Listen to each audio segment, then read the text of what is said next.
Honourable Carmel Sepuloni. Oh, Madam Speaker, I don't think anyone should be mistaken. This is a war on women, Madam Speaker.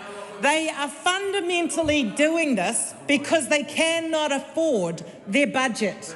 They promised tax cuts that they were told were unaffordable. They told New Zealanders before the last election that they would be better off. Now they can't afford them, Mr. Speaker. And who do they expect to pay the bill? It's going to be future women, women who will no longer have their pay equity claims addressed. In fact, they won't even be able to take those claims up. Madam Speaker, this just goes to show where the priorities of that side of the House lay.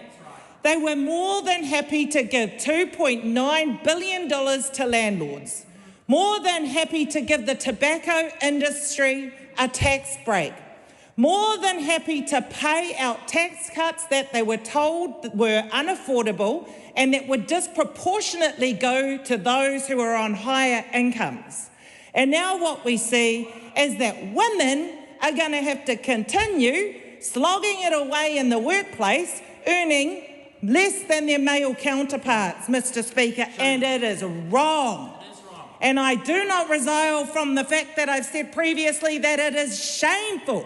Shameful for that side. You know what really gets me to every woman MP in this House is that whenever we're standing up at those forums, the NZPPD, the CPA, the IPU, any forum where women are expected to sit on the panels, women members of Parliament from across this House, including those in government, are the ones that sit on those panels, stand up and do those wonderful speeches about things like pay equity in New Zealand, the claims that we have settled. They make wonderful speeches about representation of women in this House, but they are not the ones that have ever delivered for New Zealand women in any way whatsoever. They have always deprioritised the health of women, the working wages and conditions for women, the education for women, even representation in this House. Because of them, we're no longer at 50%. So please, I do not want to see the women in this House stand up at those forums. Is it a point of order? Laura McClure. Her feelings are hurt. Thank you. No, this is more of a personal reflection as to opposed to the contents of the bill, to ask the Speaker to consider the relevance. I'm not sure that I heard any personal messages from the Speaker, so carry on.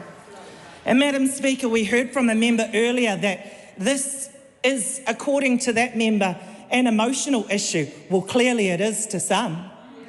But Madam Speaker, I don't want to deem it an emotional issue because we're not on this side of the House crying over what has happened here. And all too often when it's a policy that involves women and women are outraged by it, it is referred to as something that's emotional. Well, me being angry is not me being emotional. Me being angry for the women who have fought for these pay equity agreements, who have fought for fair pay.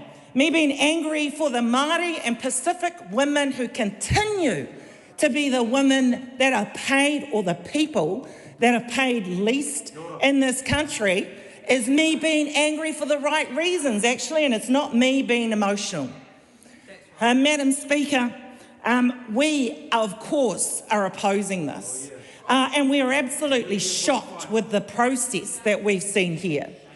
They have announced it today and brought it here in urgency to go through all parts, Madam Speaker, with no ability for the legislation to be interrogated by the general public, let alone women who this is going to affect.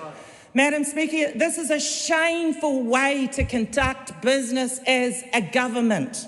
And so they should be ashamed, Madam Speaker. This bill is going to take progress back for women by decades.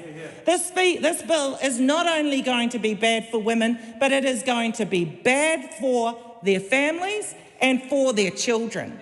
Madam Speaker, this is a reflection of a government who do not support workers, who do not support women, who do not support children, who do not support New Zealand families. And we need to be clear and make sure that we've got that on the record, Madam Speaker. We will not be supporting this bill, and I will not apologise for being angry about it.